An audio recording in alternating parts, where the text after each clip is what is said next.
History remembers how they lived, how they ruled, how they shook empires, and how they rewrote history. But when it comes to their deaths, specifically where they were buried, the trail goes dark. Some tombs were simply lost to time, others were hidden on purpose, and a few may never have existed at all. Yet we keep searching, across oceans, under cities, beneath desert sand, through forests, and over mountainous terrain. Because what's buried is never just bone or dust. It's legacy, power, and myth. We look for the burial place of Alexander the Great, a king whose golden sarcophagus disappeared, possibly still beneath the streets of modern-day Alexandria.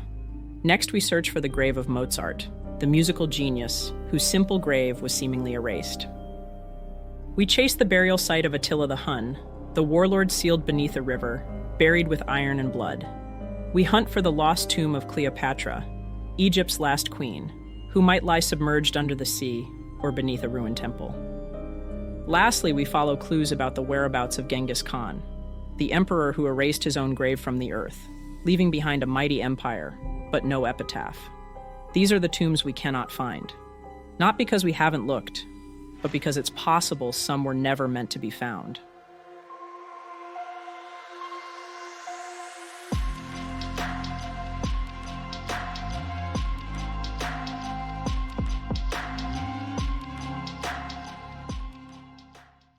Somewhere beneath the noise and architecture of modern Alexandria, under crumbling foundations and layers of forgotten stone, lies the missing tomb of one of history's most unstoppable forces, Alexander the Great. Alexander the Great died in Babylon in 323 BC, at just 32 years old, while he was in the middle of planning the next chapter of his never-ending conquest. After his death, his generals debated about what to do with his body, because his corpse wasn't just a corpse, it was a symbol of power, a divine artifact. Whoever buried Alexander controlled the legend. So Ptolemy, one of his most ruthless lieutenants, hijacked the funeral procession and brought the king's body to Egypt. First to Memphis, then years later to Alexandria, the gleaming city Alexander himself had founded on the Mediterranean coast. There, in a golden sarcophagus supposedly filled with honey and sealed in glass, he was laid to rest in a mausoleum known as the Soma, a word in ancient Greek meaning body. For centuries, Alexander's tomb was a shrine. Roman emperors visited it like a rite of passage. Julius Caesar was said to have wept there. Augustus offered flowers, and Caligula stole the conqueror's armor. The tomb was revered as a place of power, prophecy, and imperial blessing. Then, it vanished. War, earthquakes, tsunamis, the silting of the Nile, the Christian purge of pagan relics, 1,000 years of chaos and construction buried the royal quarter under a city that never stopped expanding. By the time the Middle Ages arrived, Alexander's tomb was no longer a memory. It was a mystery. Today, archaeologists believe the Soma may lie beneath central Alexandria. But there have been no bones found, no sarcophagus, no golden relics. More than 140 searches have tried and failed to locate the tomb. Each expedition ends in dust, rubble, and disappointment. So the quest for the tomb of Alexander the Great continues. Because this isn't just a hunt for the remains of a historic figure, it's a chase after immortality. The final resting place of the man who tried to conquer the world, and a tomb that may still hold answers to unanswered questions. Not every lost tomb belongs to an emperor or conqueror. Some are simply stolen by time, lost not in deserts or catacombs, but in plain sight. When Wolfgang Amadeus Mozart died in Vienna in 1791 at just 35 years old, the world lost a firework of sound and spirit. The man who had redefined music was buried in a common grave at St. Mark's Cemetery. There was no parade, no marble headstone, no monuments in his name. But this wasn't a pauper's fate. Under Emperor Joseph II's reforms, all burials were standard, efficient, humble, and temporary. Mozart's modest coffin was lowered into a shared, unmarked plot with several others. Within a decade, the grave was emptied to make room for the next round of the dead. Even Mozart's widow, Constanze, tried and failed to find the exact spot of his tomb just 17 years later. She had no coordinates to work with, just memories that were already fading. Then came the skull. A gravedigger claimed he'd taken the cranium from Mozart's grave before it was cleared. That skull passed from hand to hand, eventually landing at the Mozarteum Foundation in Salzburg. And it's still there, a weird, creepy relic, fragile and brown. But DNA testing remains inconclusive. The truth is, no one knows if it's really his. In 1855, a stone angel and a broken column were placed at what was guessed to be the location of Mozart's grave, and it still stands there today. But it's only a monument, not a tomb.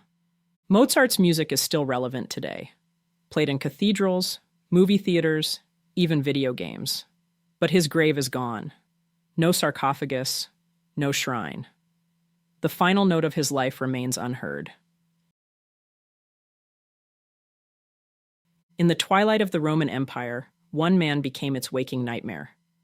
Attila the Hun, the so-called Scourge of God, led an empire on horseback and brought cities to their knees. Then, just as suddenly as he rose to power, he died. No battlefield glory, no assassin's blade, just a nosebleed on his wedding night, according to the tale. The year was 453 AD. He had taken a young bride named Ildiko, and sometime during the night Attila was found dead. His warriors mourned him in the only way they knew, by slashing their faces, letting blood run in place of tears. Then, they took his body and buried him, in secret. Legend says his body was sealed in 3 nested coffins, one of gold, one of silver, one of iron, and placed in a grave dug in the bed of a diverted river. Once the tomb was sealed, the water was returned to its course, hiding it forever. The story goes that to protect the location, every man involved in the burial was executed. There could be no witnesses. For centuries, treasure hunters, scholars, and dreamers have scoured the plains of Hungary, Romania, and Serbia, tracking ancient riverbeds and chasing folktales. Some suspect he lies near the Tisa River, long altered by time and flood. Others believe his tomb has already been built over or washed away entirely. But no one has ever found a trace of remains. No bones, no iron tomb, no golden coffins. The tomb of Attila remains one of history's most perfectly hidden graves. Not lost by accident, but buried by design, intentionally. A man that seemingly came from nowhere and left nothing behind. And in death, as in life, Attila is nowhere and everywhere at the same time. A legend on horseback, galloping into the fog of the forgotten. She ruled with intellect, wielded language as a weapon, and seduced 2 empires. But in death, Cleopatra disappeared. No gilded sarcophagus, no eternal shrine, just a trail of fragments, half buried beneath centuries of sand and sea. After her death in 30 BC, alongside her lover Mark Antony, Cleopatra was granted a royal burial by her enemy, Octavian. Ancient sources say the couple was laid to rest in a lofty and beautiful tomb, likely near the temple of Isis. A final act of mercy, or control, depending how you look at it. But after their burial, it was nothing but silence. Over 2,000 years later, no one knows where Cleopatra's tomb is. No bones, no grave, no door leading to her underworld tomb. Some believe she lies beneath modern Alexandria, in the sunken ruins of her palace district, drowned by earthquakes and tidal shifts. Others have followed a trail to Taposiris Magna, a crumbling temple 30 miles west of Alexandria. There, Dominican archaeologist Kathleen Martinez has spent nearly 2 decades digging through collapsed tunnels and unmarked tombs. She's found gold-leafed tongues, coins bearing Cleopatra's image, even a sprawling underground passage that some call a geometric miracle. It's still unknown if this tunnel could finally lead to Cleopatra. Critics argue it's unlikely. Cleopatra was royalty, and Taposiris was a provincial shrine. But stranger things have happened. Cleopatra's lost tomb isn't just about bones, it's about legacy. She was the last pharaoh, the final chapter of ancient Egypt before Rome swallowed it whole. Finding her tomb would be like striking a match in a sealed chamber.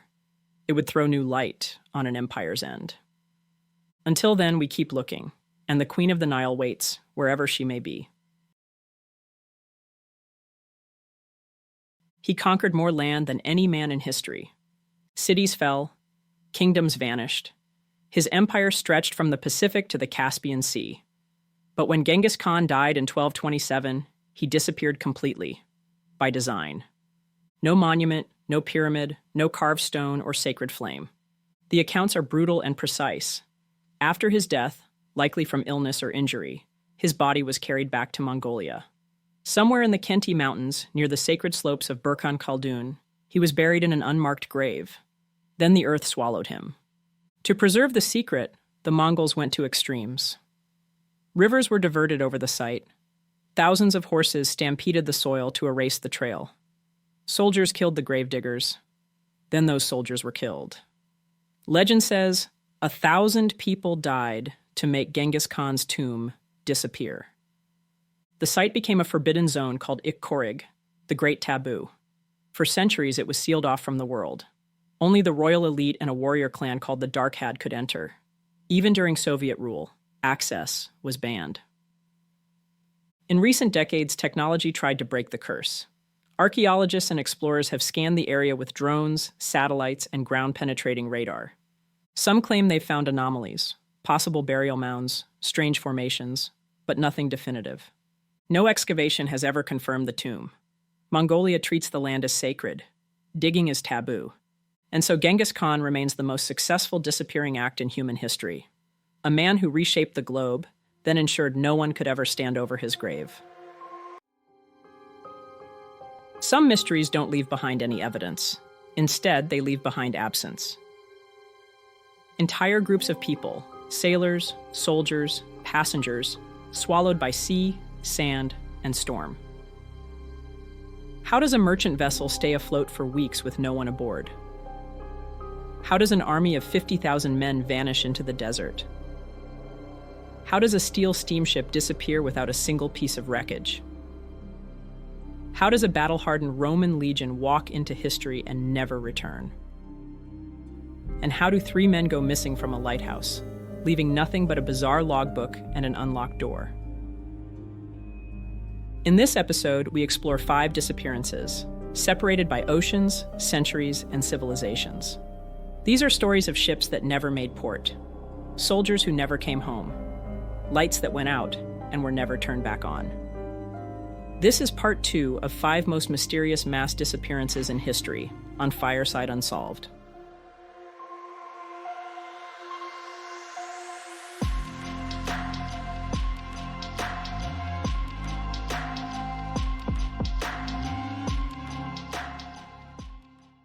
The date was October 3, 1955, when the MV Joyita, a 69-foot merchant vessel, departed Apia Harbor in Samoa, bound for the Tokelau Islands. On board were 25 people, a mix of crew, passengers, and medical personnel. The trip was expected to take just 2 days, but the Joyita never arrived. It wasn't until 5 weeks later that the vessel was discovered drifting over 600 miles off course in the South Pacific. It was partially submerged and listing badly, but it hadn't sunk. When investigators boarded the vessel, they found that everyone was gone. There was not a single passenger to be found, not a single crew member. There were no lifeboats, and no obvious signs of a struggle. Investigators did find half-eaten food, missing navigational equipment, and blood-stained bandages. The ship's radio was tuned to the international distress frequency, but its wiring had been cut and painted over. The MV Joyita was deemed virtually unsinkable. Its hull was filled with cork-lined compartments and empty fuel drums, keeping it afloat even when severely damaged. So the central question loomed over the mystery. Why would anyone abandon a vessel that wasn't going to sink? Theories quickly spread, including a sudden storm, piracy, mutiny, or even a medical emergency gone horribly wrong. Others believed the crew panicked over the rising floodwater in the lower decks and abandoned the vessel too soon, unaware the ship would stay afloat. Investigation revealed a fractured raw water pipe had flooded lower decks and bilge pumps were clogged, leaving the ship increasingly unmanageable. Still others speculated about Cold War tensions, secret military cargo, or covert activity in the vast and poorly monitored Pacific Ocean. But no explanation ever stuck. No lifeboats were ever recovered. No bodies ever found. Almost a full 70 years later, the disappearance of the Joyita's 25 souls remains one of the most enduring maritime mysteries of the 20th century. In Egypt's western desert, somewhere under the shifting sand dunes, lies one of the greatest unsolved disappearances of the ancient world. The year was 525 BC, and Cambyses II, ruler of the Persian Empire, sent an army of 50,000 men to conquer the Oracle of Amun at Siwa Oasis. The oracle had refused to recognize his authority, and for Cambyses, it was both a political insult and a spiritual challenge. The army started marching out from Thebes and into the desert. The infantry, cavalry, and supply lines stretched for miles. Guides led them west, across salt flats and scorching sand. But shortly after they left, they were never seen again. According to the ancient historian Herodotus, the men were caught in a sudden violent sandstorm. Blinded, battered, and buried beneath tons of desert sand, consumed by nature itself, not killed in battle. But Herodotus was writing about the events decades after they supposedly happened. And his account, while detailed, may be myth, as much as it is actual history. In the centuries since, the lost army of Cambyses has become legend, a cautionary tale about hubris and the fury of the gods of the desert. But there are some that believe there's more to the story, that the army may have been ambushed and not buried. They believe it's just as possible that local tribes or rival forces killed them in secret, and that the story of the sandstorm was a cover, or a cover-up. Despite the countless expeditions to find conclusive proof of the events, only fragments of arrowheads, bone, and a few scattered pieces of armor have been found, none conclusively linked to the lost army of Cambyses. But it's possible that somewhere beneath the sands of Egypt, there lies an entire army, erased from history by the sand itself. On February 11th, 1893, the SS Naronic, which was a British cargo steamship owned by the White Star Line, left Liverpool bound for New York. The Naronic had made several successful voyages before. On this trip, she carried no passengers, only 74 crew members, livestock, and general freight.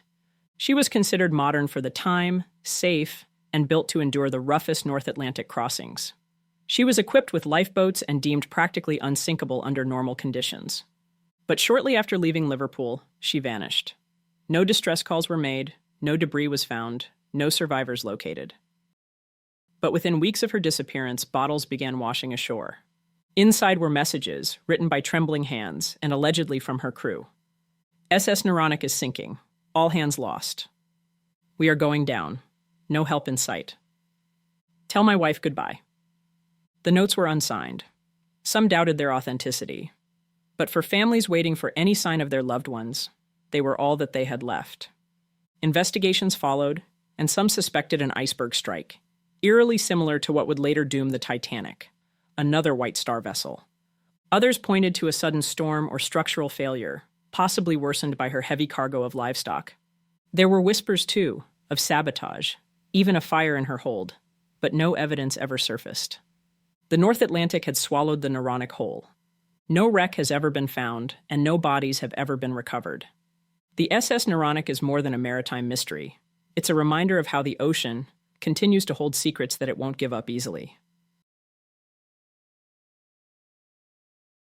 The Legio IX Hispana, the Ninth Roman Legion, were Rome's finest, battle-hardened, disciplined, feared across the empire.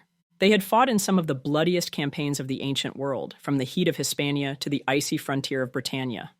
Sometime in the early 2nd century, the Ninth Legion marched north from their fortress in Iberacum, modern-day York, and disappeared from the record entirely. There are no surviving reports, no official orders, no trace of a battle, and no confirmed graves. One of the most powerful legions in the Roman army simply ceased to exist. Roman military records, normally meticulous, don't mention anything about their sudden disappearance. Their name is just missing, absent from future deployments. The Ninth, once a pillar of Roman power, becomes a ghost, seemingly overnight. For centuries, historians have debated what happened, and one theory claims they were wiped out in battle, ambushed by fierce northern tribes beyond Hadrian's Wall. A catastrophic loss, so severe it was erased from Roman memory out of shame. Others argue the legion wasn't destroyed at all, but reassigned, perhaps to the Rhine, or even the Middle East, and quietly disbanded years later. A bureaucratic act, not a battlefield massacre. But archaeology tells a colder story. Roman military items, scattered in small clusters north of York, suggest movement in the area, but there is nothing definitive. The disappearance of the Ninth has inspired legend, fiction, and endless speculation. But the mystery persists. How does an entire legion, thousands of highly trained soldiers, disappear from history with no record? On December 15, 1900, a steamer boat named the Arctur, that was traveling from Philadelphia to Leith, was passing the remote Flannan Isles off the western coast of Scotland. As the boat went by, they noticed something wrong. The lighthouse was dark. In the ship's log, the crew recorded that the light was not operational, despite poor weather conditions. When the Arctur docked in Leith 3 days later, the sighting was reported to the Northern Lighthouse Board. A relief crew was dispatched to investigate. When they arrived, they found the front door to the lighthouse unlocked. There were meals untouched, a chair knocked over, the clock was stopped, and no sign of the three men stationed there. The lighthouse keepers, Thomas Marshall, James Duckett, and Donald MacArthur, had vanished. Investigators checked the lighthouse logbook for clues. One entry described a massive storm, unlike any they'd seen. Another spoke of a great calm following it. One of the men was said to be crying, highly unusual for seasoned lighthouse keepers. The final entry was dated December 15th. The official explanation was relatively simple. The men had been swept away by a rogue wave while securing gear near the cliff's edge. But doubts persisted. No one else had witnessed this supposed storm that was written about in the logbook. Theories spread that maybe it was a sudden sea squall, a fatal accident, a fight, or something stranger still. Over a century later, none of it has been proven, and none of it has been disproven. The lighthouse still stands to this day, but now its light is automated. What happened to the Flannan Isles lighthouse keepers is a mystery that will likely never burn out.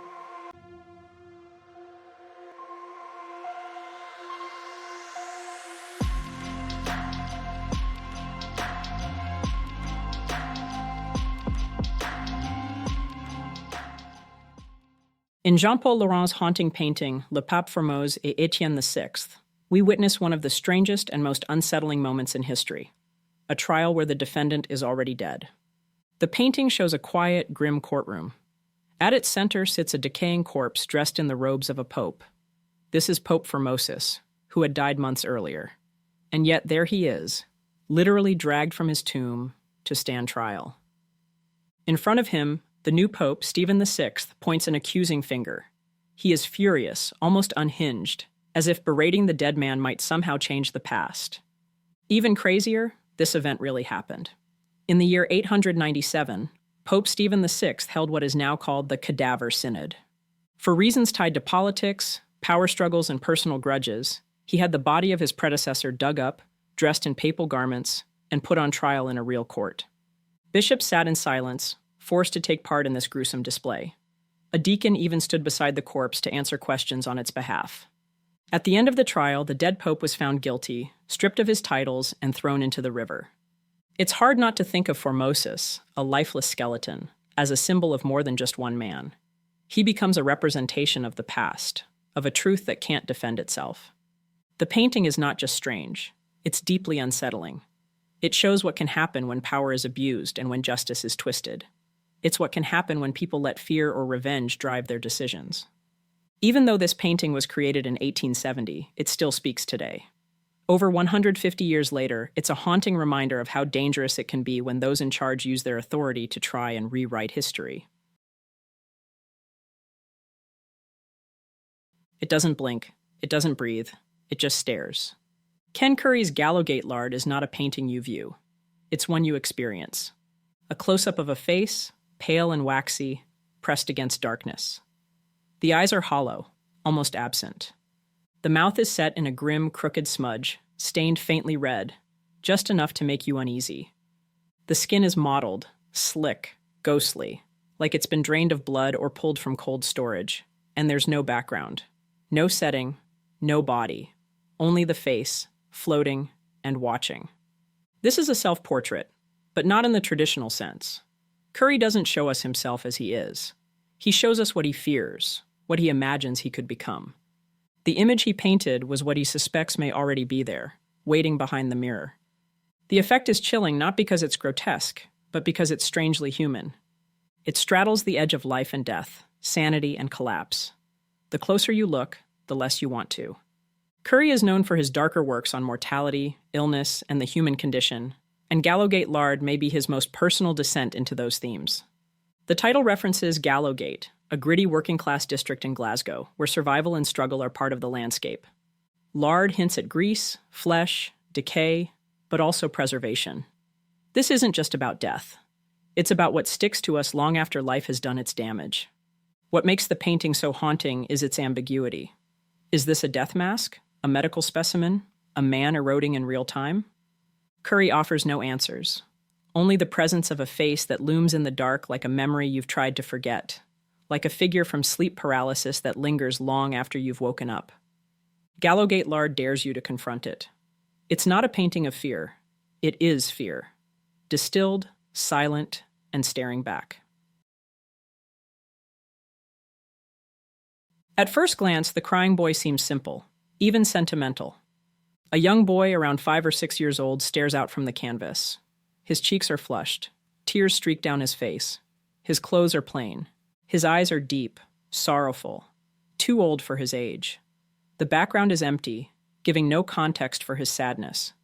There is nothing around him, no toy, no home, no parent, only grief. Painted by Italian artist Giovanni Bragolan in the 1950s, the piece was one of many in a series of crying children portraits, mass-produced and sold widely throughout Europe. For a time, these paintings were everywhere, hanging in living rooms, bedrooms, thrift shops, and market stalls. They were meant to be a touching piece of art, but then the fire started. In the 1980s, reports began to surface in the UK of strange house fires. Homes would burn to the ground, everything reduced to ash, except for one thing: the painting of the crying boy. The painting would be found intact, untouched by flame, often still hanging on a blackened wall. Newspaper headlines screamed about the painting, and some fire crews even began to whisper that they wouldn't enter a home with one of the portraits hanging inside. They said it was a curse, a painting that brings fire but cannot be consumed by it. The legend took off. People mailed their paintings to newspapers in fear. Others staged public burnings, trying to rid themselves of what they believed was a jinx. Theories spread throughout the country. Was the boy an orphan who had accidentally caused a fire? Was the artist cursed? Or was there something else hidden in the paint? In truth, the fireproofing was likely due to the varnish used on the mass-produced prints. But logic never quite put the legend to rest. There's something eerie about the image itself. The boy's blank stare, the total absence of context, the raw emotion with no explanation. It's unsettling in a way that lingers. Unlike the other paintings on this list, the crying boy wasn't meant to disturb. And yet, it's become one of the most notorious images of modern folklore. It shows how easily a work of art can slip out of the artist's control and become something else entirely. In Peter Paul Rubens's Medusa, the monster is already dead, and yet the horror is just beginning. The painting shows the severed head of Medusa lying on a cold stone surface. Her mouth and eyes are still open, blood pools beneath her. But it's not the gore that chills you, it's the snakes. Dozens of them writhe and slither from her scalp, each one alive with malice. Some hiss, some coil, others lunging, fangs bared. It's as if the terror has only been multiplied by her death. Created in the early 17th century, Rubens' Medusa is no mythological bedtime story. This is not the sanitized version of the Gorgon that ends with a triumphant hero and a happy ending. Instead, Rubens, along with Franz Snyders, who painted the snakes and insects, gives us a deeply unsettling portrait of a creature caught in the moment between myth and nightmare. In Greek mythology, Medusa was once a beautiful woman, cursed by the gods and transformed into a monster whose gaze turned people to stone. She was hunted and beheaded by the hero Perseus. But Rubens paints her not as a villain, but as a victim of transformation, decay, and violence. Her eyes are open, her face is contorted not with rage, but with pain. There is a terrible richness to the details, a kind of beauty so intense it becomes revolting. The longer you look, the more it crawls under your skin. Rubens was a master of drama and motion, and in Medusa, he pulls no punches. The painting forces us to confront the aftermath of violence, to look closely at something we instinctively want to turn away from. And that's the irony. Medusa's gaze once turned others to stone, but now, we are the ones frozen in place, held captive by her final expression. This isn't just a painting of a monster. Rubens asks the question of when does a victim become a villain, and when we destroy a monster, what does that make us? If hell had a window, this is what you'd see. In Peter Bruegel the Elder's The Triumph of Death, the world has ended, not with a bang, but with the rattle of bones and the clash of scythes. Painted in the mid-1500s, the massive canvas unfolds like a nightmare in broad daylight. There is no single focal point because the horror is everywhere. Fires rage in the distance. Skeletons rise from graves. Storm cities. Slaughter peasants and kings alike. Death is not hiding in the shadows. It's marching in formation. Organized. Unstoppable.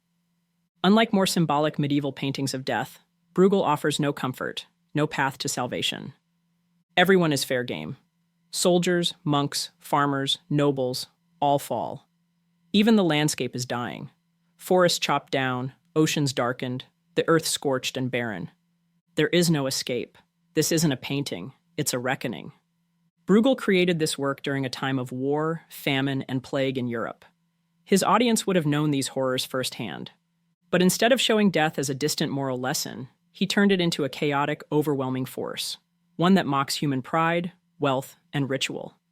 The skeletons aren't symbolic, they're literal. They fight like soldiers, they burn villages, they string people up like meat. This is not judgment, this is annihilation. And yet it's impossible to look away. Bruegel's detail is mesmerizing. Every inch of the canvas is filled with tiny, horrific scenes, each one telling its own story. It's like a medieval, "Where's Waldo?" if Waldo were being dragged to hell by an army of grinning skulls. What makes the triumph of death so enduring is that it feels eerily timeless. Strip away the medieval armor and replace it with modern clothes, and the message would be the same. Death comes for us all. The systems we build, money, power, even religion, cannot shield us. It is both a warning and a mirror. Bruegel doesn't offer hope in this painting, and maybe that's the point. In confronting death so directly, in all its cruelty and indifference, we're forced to think about how we live. What matters, what doesn't, and what, if anything, we leave behind when death comes knocking. Audio Recordings, Part 4.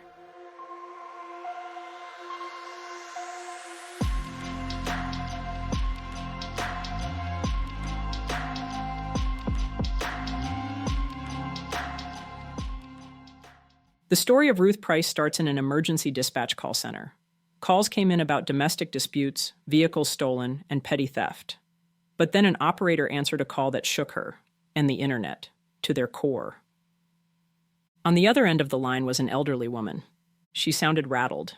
Her voice trembled as she gave her name, Ruth Price. And then she says to the 911 operator that there's a man outside her home. She doesn't know who he is. She doesn't say what he wants. But she knows he's there, lurking around outside her house. The operator tried to gather more information, where exactly she was, what the man looked like, if she's safe. But Ruth didn't answer. Instead, the call is swallowed by silence. Then screams. Terrified, blood-curdling screams. Raw panic was heard, and then nothing.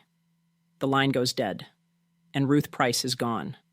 The call, barely a minute long, is now a legend of the internet's dark corners. It's passed around in forums, featured in videos, and replayed in lists of disturbing audio. To this day, there is no resolution, no official follow-ups, no police report, no newspaper articles. Nothing to confirm who Ruth Price really was, or what happened after the screams stopped.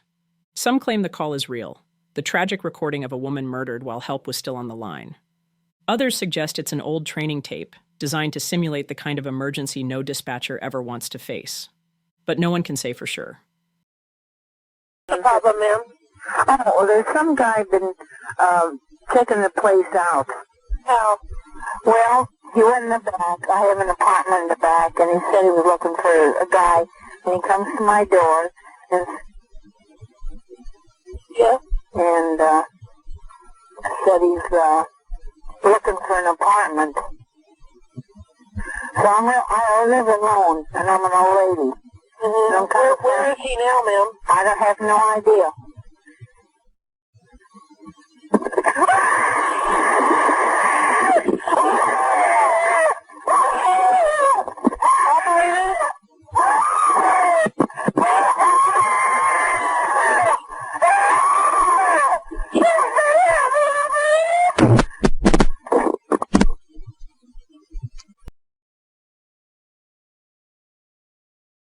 Mist curls off the surface of Yellowstone Lake like breath in the cold.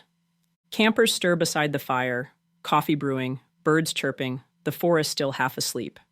And then, it starts. A sound, distant at first. Faint, curious. Almost like metal cables snapping against each other in the wind. Or a church organ drifting down from the sky. Some describe it as the flutter of ducks in flight. Others as a whistle, a hum, a ringing that moves through the air like something alive. It grows louder, like it's getting closer and closer, until it seems to be coming from right above. Then, silence. Gone as quickly as it came. For well over a century, travelers to Yellowstone and nearby Shoshone Lake have reported this eerie atmospheric phenomenon, something they've simply called the Yellowstone Lake Whispers. The sounds don't match any known animal, machine, or natural event. And despite being witnessed by scientists, explorers, and historians, they remain unexplained.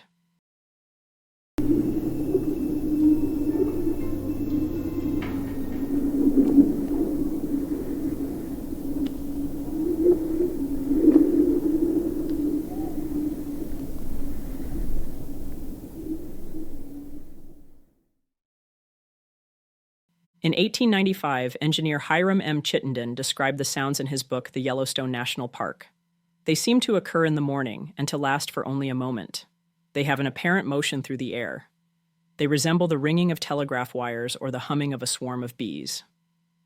Even earlier, in 1871, geologist Frank H. Bradley, part of the famed Hayden expedition, recounted, "We heard every few moments a curious sound, between a whistle and a horse whine.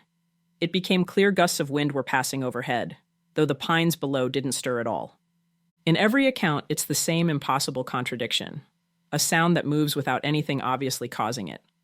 A 1930 Popular Science article floated the idea of mild earthquakes, amplified by underground caverns. Others have blamed temperature inversions or air currents flowing in horizontal whirlpools from the high peaks surrounding the lake. But none of the proposed theories hold. There is no consistent trigger. No instrument or weather model that fully captures what people hear. According to park historian Lee Whittlesey, reports of the lake sounds dwindled after the mid-1960s. Fewer people heard them. Fewer stories were told. Some believe the rise in human noise, cars, planes, electronics, drowned them out. Others think the sounds were always rare, and we simply stopped listening. But that doesn't mean they've stopped completely. The whispers are still out there. Maybe it's the wind. Maybe it's the land speaking in a frequency we can't decipher. Or maybe it's something beyond explanation, something the lake only sings when it knows we're truly listening.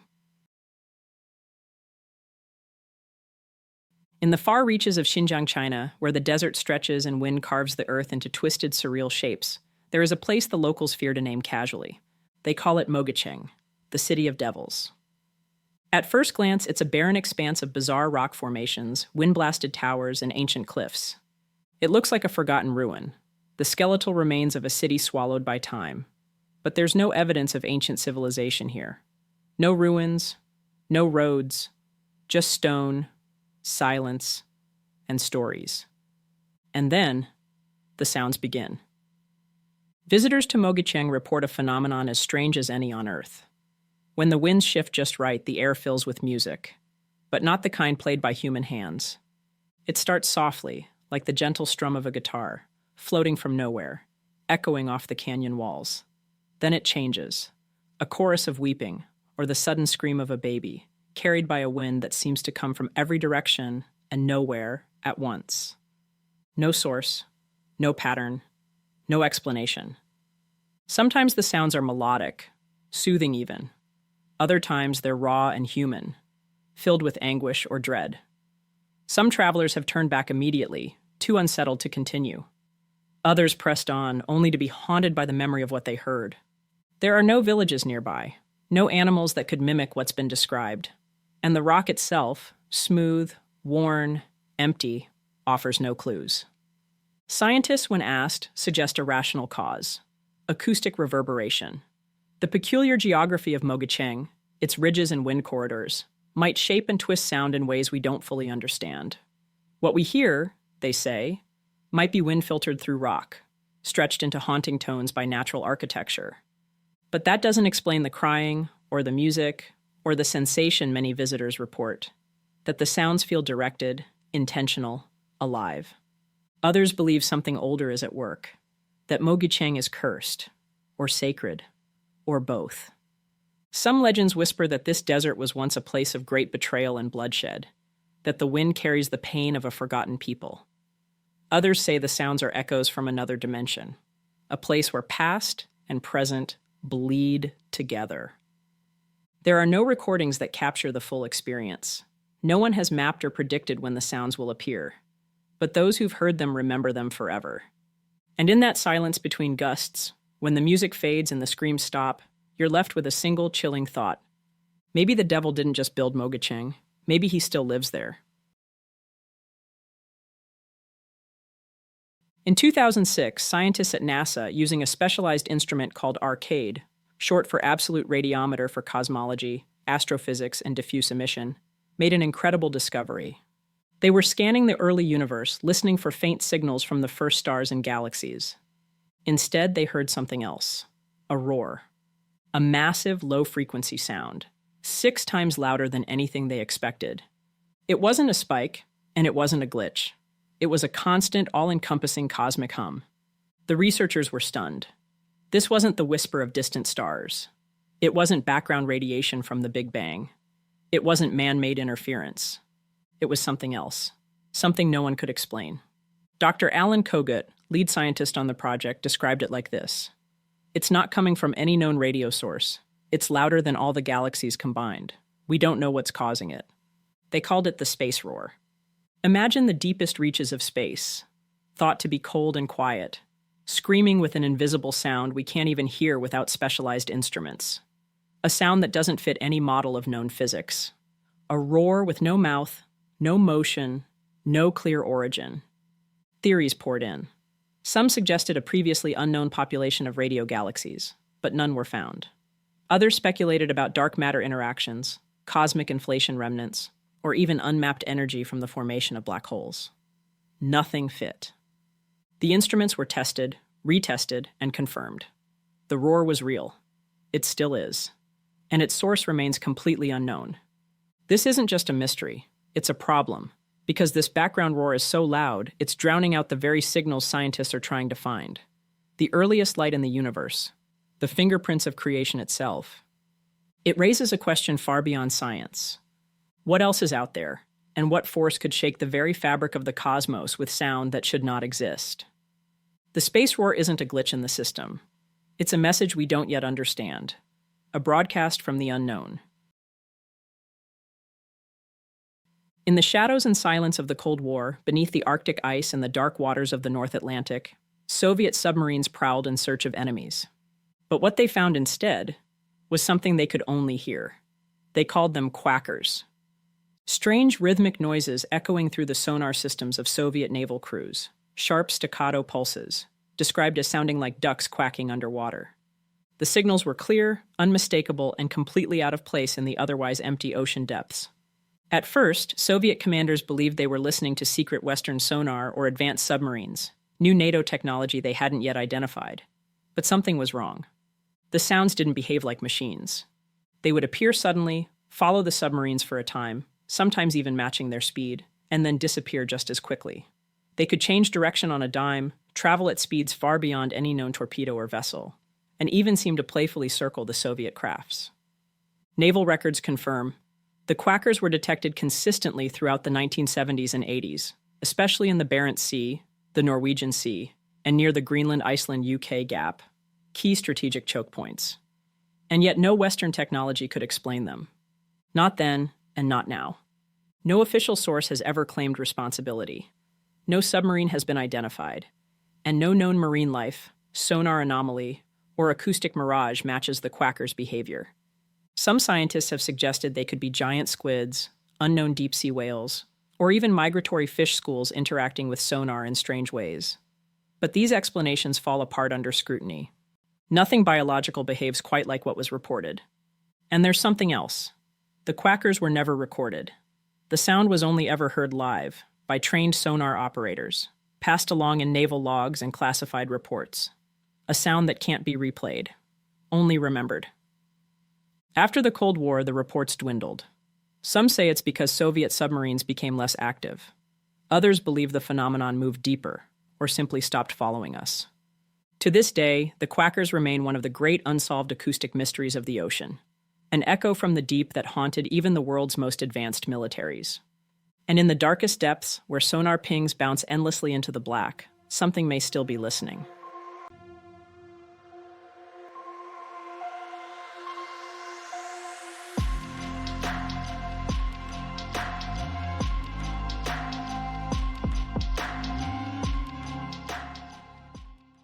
At first glance, it's just a jumble of stone. A strange open field in Bucks County, Pennsylvania. 80 acres of jagged, time-worn boulders scattered like forgotten ruins. Unsuspecting visitors might hike the area, expecting a scenic view or a quiet picnic spot, until someone lifts a hammer and strikes a stone. It doesn't thud. It rings. A clean, bell-like chime that lingers in the air, bright, metallic, unexpected. The sound bounces from rock to rock like an echo in a cathedral. This is no legend. It's real. These are the ringing rocks, a rare, natural lithophone. Similar fields exist in parts of England, Australia, and New South Wales, but none quite like this one. Scientists have studied them for years. The rocks are volcanic diabase, rich in iron and unusually dense. But density alone doesn't explain their sound. Some theories point to tensional stress, that the rocks, locked in place and pressed against one another just so, store energy like a drawn bowstring. Others blame long-term freeze-thaw cycles, reshaping the stones internally over millions of years. And then there's the land itself. Some visitors say that the area feels off. The air is heavier there. Time passes slower. Birds won't nest among the rocks. Plants don't grow there. Compasses behave erratically. Local native legends once called it sacred. Early settlers whispered about curses. Some swore the ground was hollow. Others claimed the stones held power. The ringing rocks remain unsolved. A quiet field that sings back when touched. A mystery locked inside the bones of the earth. And when you stand in that silence, hammer in hand, listening to stone answer with song, you can't help but wonder what else the earth is still keeping. In the heart of Lebanon's Bekaa Valley stands one of the ancient world's most mind-bending mysteries, Baalbek. Once called Heliopolis, the city of the sun, this sprawling temple complex dazzles with Roman columns and ornate ruins. But it's not the visible grandeur that confounds historians. It's what lies beneath. 3 stones, or rather, 3 impossibilities. They're called the Trilithon, a trio of limestone blocks so massive, so impossibly huge, that their very existence defies reason. Each one weighs between 800 and 1,000 tons. That's the weight of 2 fully loaded 747s. And yet, they were carved with surgical precision, aligned edge to edge, and somehow lifted more than 20 feet into place. The mystery doesn't end there. Just outside the temple site in the ancient quarry lies the Stone of the Pregnant Woman, a monolith still half buried in earth, estimated at over 1,200 tons. Then in 2014, a team of German archaeologists unearthed an even larger stone beneath it. This one, untouched for millennia, is believed to weigh more than 1,600 tons. It is the largest single stone block ever carved by human hands. But no records explain how these stones were moved. The Romans, masters of engineering, never mentioned the feat. And no evidence has ever been found of the machinery needed to pull it off. No cranes, no pulleys, no sledges. Moving just one of these blocks today would require custom-built supercranes and months of logistical planning. Some researchers suggest a lost technology, a forgotten method of lifting, transporting, or softening stone. Others believe the Trilithon predates the Romans entirely, evidence of a pre-cataclysmic civilization with knowledge we've long since lost. And then there are the myths. Stories say giants built Baalbek.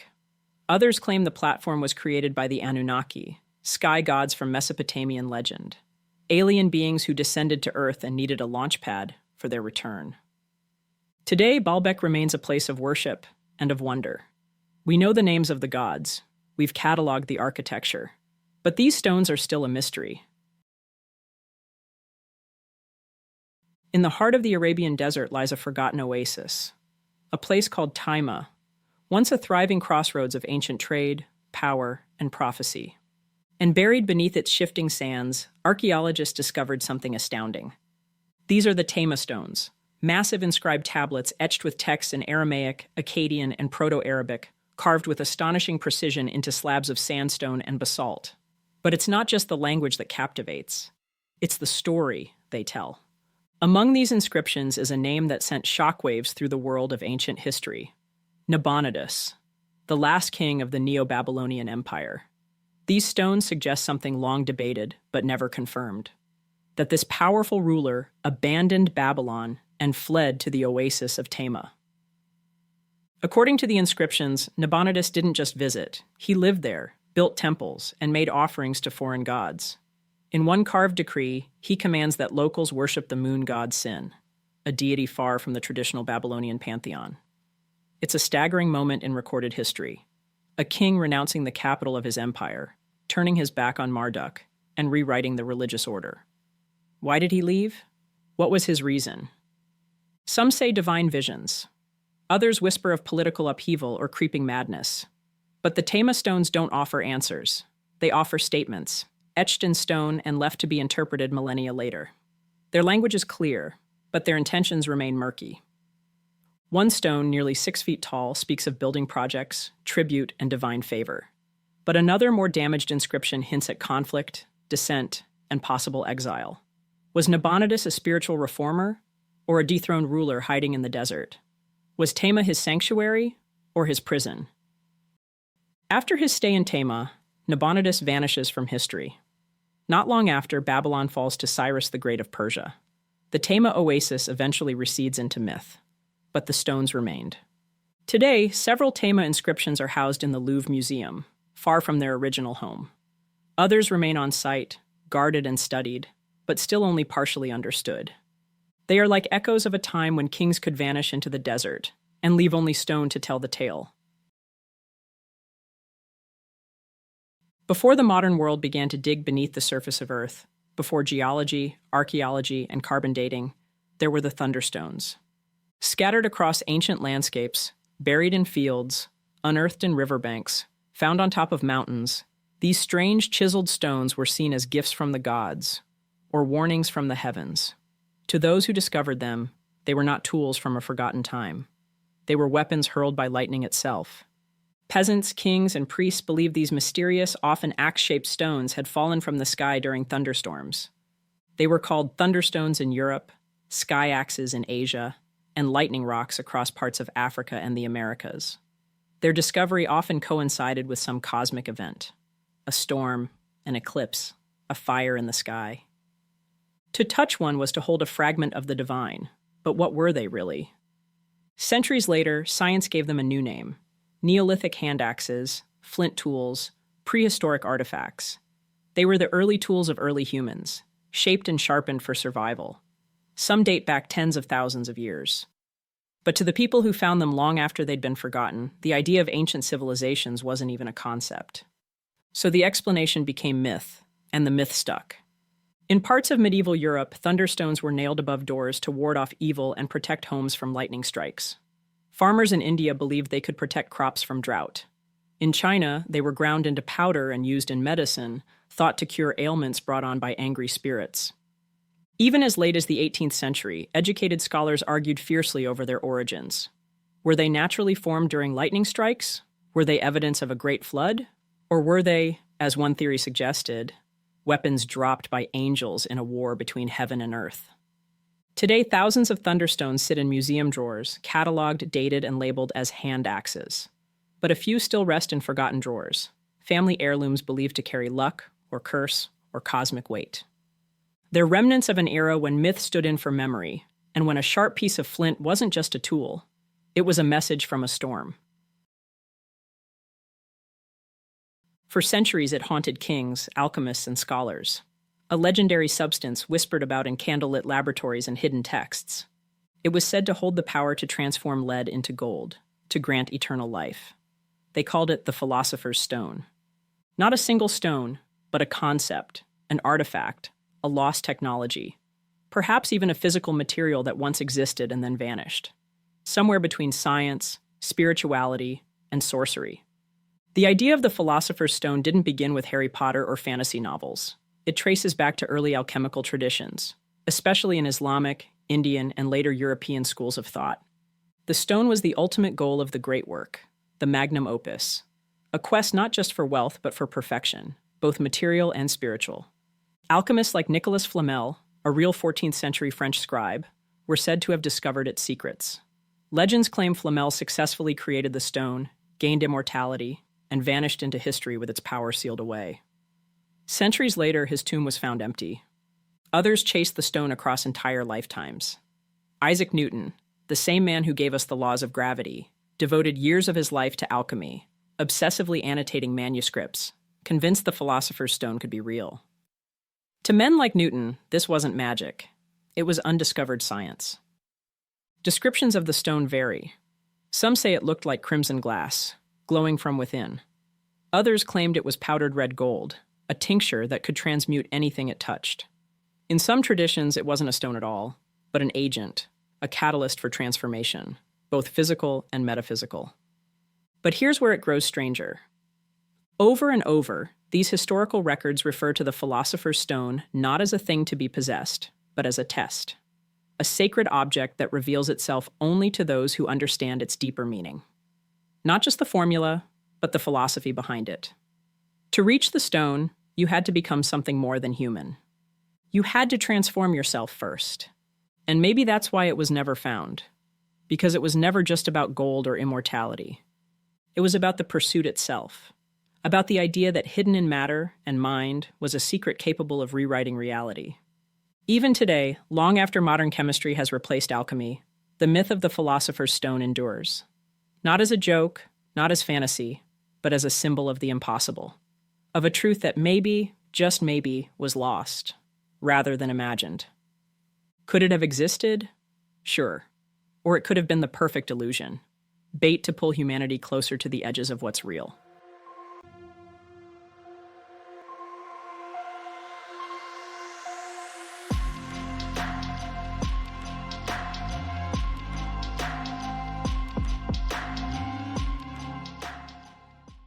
Sometime during the latter half of 1808, something strange started happening to the skies above South America. First, in the mountains above Bogota, Colombia, an astronomer named Francisco José de Caldas noticed the sun was beginning to fade. He wrote that the sky began to change and the sun had become overtaken by something he had never seen and couldn't explain. In his writings, he called it a transparent cloud, a strange haze that seemed to coat the sky in every direction. It wasn't smoke, it wasn't fog, and it didn't move. It lingered for weeks while the light continued to dim and the air turned cold. And yet, no one knew why. Thousands of miles south, in Lima, Peru, José Hipólito Unanue, a physician and naturalist, was watching the sunsets with growing unease. The normal colors he was used to seeing at sunset had changed into deep reds, eerie purples, and blazing oranges that lingered long after the sun was gone. Night after night, through January and February of 1809, the sky remained looking like it was on fire. For nearly 2 centuries, the mystery went unsolved. Then, in 2007, scientists drilling deep into Greenland and Antarctica discovered something buried in the ice, a sudden, massive spike in sulfate particles dating back to late 1808. A chemical fingerprint of the exact time in history, locked in the ice. This was volcanic material, proof of an enormous eruption that had launched sulfur into the stratosphere and dimmed the sun across the globe. Only, no one knows where it happened. Even now, no craters have been found. There is still no direct evidence of any such event. Just the fallout, sulfur in the ice, strange colors that were reportedly in the sky, and an unnatural global chill. In fact, by the time Mount Tambora erupted in 1815, unleashing the year without a summer, the planet was already cooling. The damage had already begun from something even bigger, and perhaps just as catastrophic. Theories have piled up over the years. Some say it happened deep in the Pacific, on an island now lost to rising seas. Others think it was hidden in the jungles of South America or Indonesia, but nothing has ever been proven. We now call it the mysterious eruption of 1809, a global event that had no eyewitnesses. We know an enormous volcanic eruption happened. We just don't know where. In the year 416, something happened in what is now Indonesia. Something massive, something violent, and for a long time, no one was quite sure what it was. The only clue comes from a Javanese chronicle, Pustaka Rajapurwa, written many centuries after the event. It tells of a mountain, Batuwara, that erupted with fire, shaking the earth and turning the sky black. The land reportedly split, ash covered the ground, and when it was over, a new island had appeared in the sea, Krakatoa. For a long time, that story was dismissed as myth. A dramatic legend passed down through generations, a bit too poetic to be trusted as history. After all, there were no Roman records, no Chinese documents about it. Literally no mention of such a massive event anywhere outside Java. Then in 1883, Krakatoa erupted again, this time with a terrifying, world-shaking force. It was one of the most powerful volcanic eruptions in recorded history. The explosion was heard thousands of miles away. It triggered tsunamis, destroyed coastlines, and altered weather across the globe. And in the aftermath, as scientists studied the geology of the island, they found something strange: signs of an even older eruption. This one had happened long before 1883. The evidence buried deep beneath the island pointed to a cataclysmic event, around the 5th century. Suddenly, that old story about Batawara didn't sound so far-fetched. If the chronicle was accurate, even loosely, then it meant an entire civilization may have witnessed Krakatoa's creation firsthand. Not as myth, but as memory. They would have saw the sea boil in front of their eyes, the ground break apart beneath their feet. And what they couldn't explain, they passed on the only way they could. In story form, through the generations. Some researchers now believe the eruption in 416 could have rivaled even Mount Tambora in 1815, maybe bigger. But with no widespread records, we're left with only pieces of folklore, ash, and an incomplete story in history. On the morning of May 19th, 1780, people across New England woke up to something strange happening to the sun. At first, it was just a reddish haze, but by mid-morning, the light was already starting to fade. And by noon, it was gone. Not dimmed. Gone. Completely. In parts of Massachusetts, New Hampshire, and Maine, day turned to night.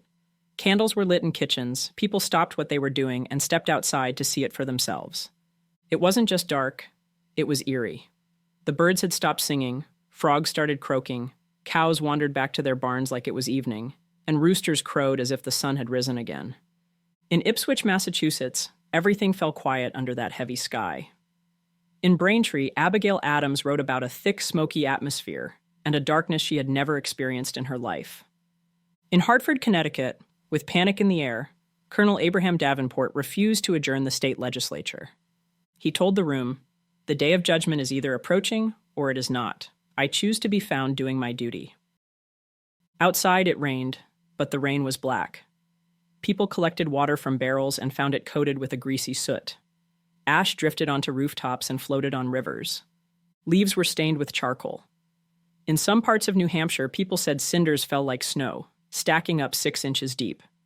Nobody knew what caused it. There were no volcanoes erupting, no eclipses, no comets or meteors. All they knew was that it was a spreading, unexplained darkness. Some thought it was a sign from God.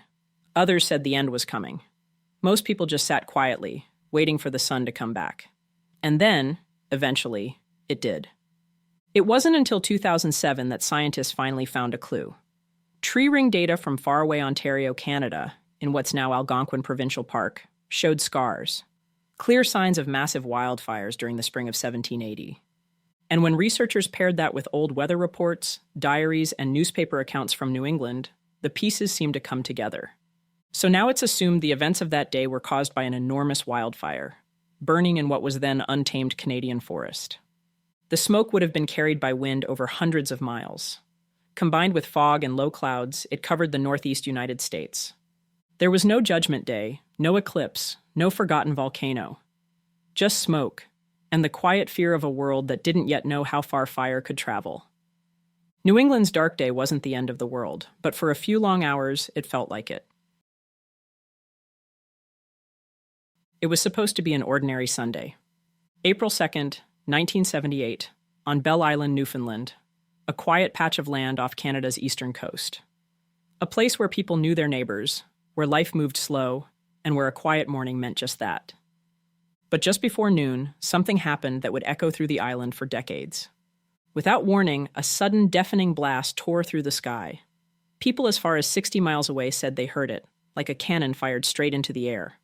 On Bell Island, windows cracked, doors rattled, and the ground itself rumbled.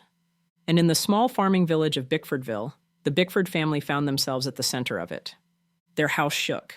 The fuse box exploded. Fuses literally shot across the room, with blue sparks and fire trailing behind. Outside, the chicken coop was flattened, the birds inside killed instantly.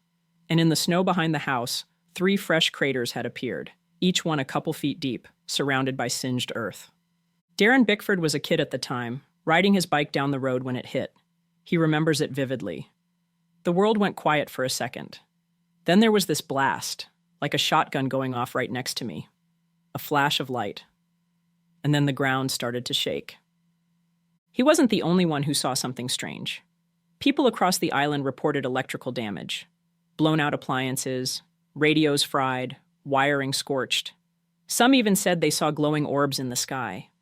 Within days, 2 scientists showed up from Los Alamos National Laboratory in the U.S., experts in solar activity and atmospheric energy. They weren't part of some secret mission, they said. They were there because their satellites had picked something up, anomalous readings from above Bell Island, something powerful. Their best explanation? A superbolt, an incredibly rare type of lightning strike that's hundreds or even thousands of times stronger than normal. Maybe even accompanied by ball lightning, which could explain the orbs. That theory made sense to the scientists. But on Bell Island, it didn't sit right. The weather hadn't been stormy. There were no clouds, no thunder, just that one deafening boom. And the damage was too focused, too bizarre. Rumors spread. Some said it was a secret military experiment, maybe something to do with electromagnetic weapons. Others thought it had to do with Bell Island's deep mines. Theories piled up, but no one could prove any of it.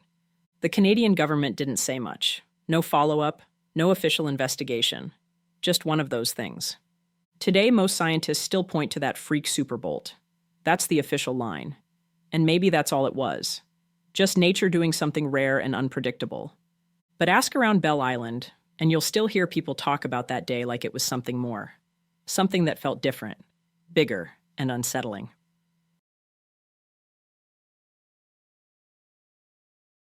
June 7th, 1195, in Canterbury, England, was, by all reports, a beautiful summer day.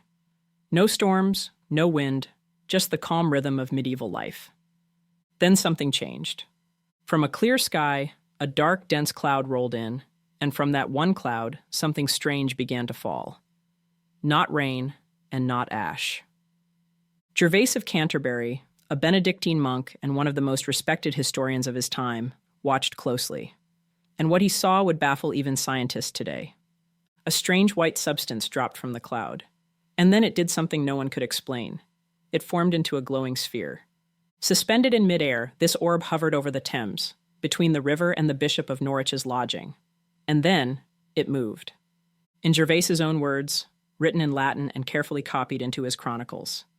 A sort of fiery globe threw itself down into the river. With a spinning motion, it dropped time and again. This wasn't the first odd event Gervase had recorded, but it may have been the most unsettling. He wasn't prone to exaggeration. He was meticulous, skeptical, and deeply knowledgeable.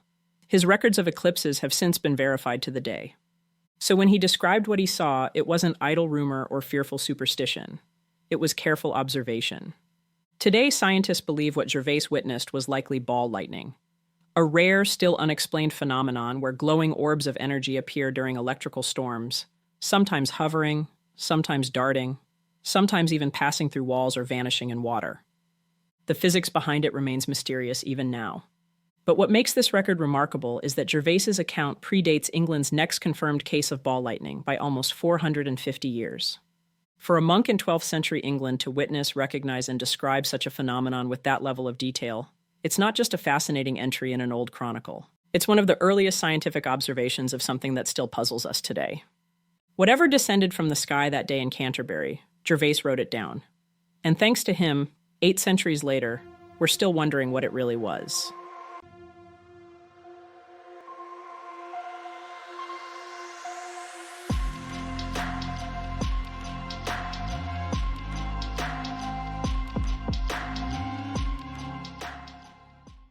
In the heart of ancient Rome, during the reign of Emperor Tiberius, a strange and almost sacred bond formed between a city and a bird.